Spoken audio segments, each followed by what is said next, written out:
হয়ে গেছে পৌরসভার কাছে। এখন পৌরসভার উচিত এটাকে ফাংশনিং করা। ফাংশনিং করতে হলে অনেকগুলো টাকার দরকার আছে।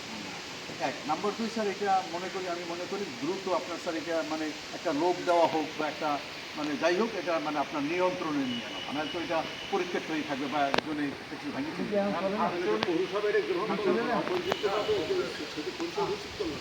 এখন এইটা তো প্রবলেম, পৌরসভা আমার প্রবলেম বলে যেটা আপনারা নিয়ে যেতে চান কিছু করার নেই। এখন যা আছে টিপিসি কি দেখতে হবে আপনাদের গুগল ম্যাপে নেই, গুগল ম্যাপে ছবি নিয়ে জিপিএস এখন আমি বলি যেটা হচ্ছে যে এটা যখন ফাংশনিং করবে, ফাংশনিং করতে হলে প্রথমে যেটা করতে হবে আপনার একটা গ্রাহক লাগবে, কারণ আপনার তো টাকা আনতে হবে। ধরেন 400 থেকে 500 টাকা যদি আপনি ধরেন, আপনার যদি মাসে 5 লাখ টাকা হইলে আপনি এই 5 লাখ টাকা দিয়ে আপনি মোটামুটি এই যে রাখতে পারবেন, বিদ্যুৎ বিল এবং যে মানে ক্লোরিন যা যা কেনা লাগবে মেশিনারি এই মানে এইগুলো পারবেন, কিন্তু এখান থেকে আপনার আয় হবে।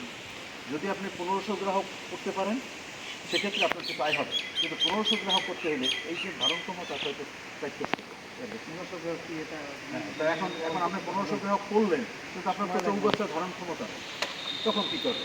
আমার লাইন আছে আসলে কত লাইন তারা মানে 300-র মতো 265-র মতো তারা ওই মানে বাড়ির দ্বারে নিয়ে রাখছে, দ্বারে নিয়ে স্যার হয়তো কেউ কিছু টাকা দিয়ে বাড়ির মধ্যে নিয়েছে, এই হলো মূল বিষয়।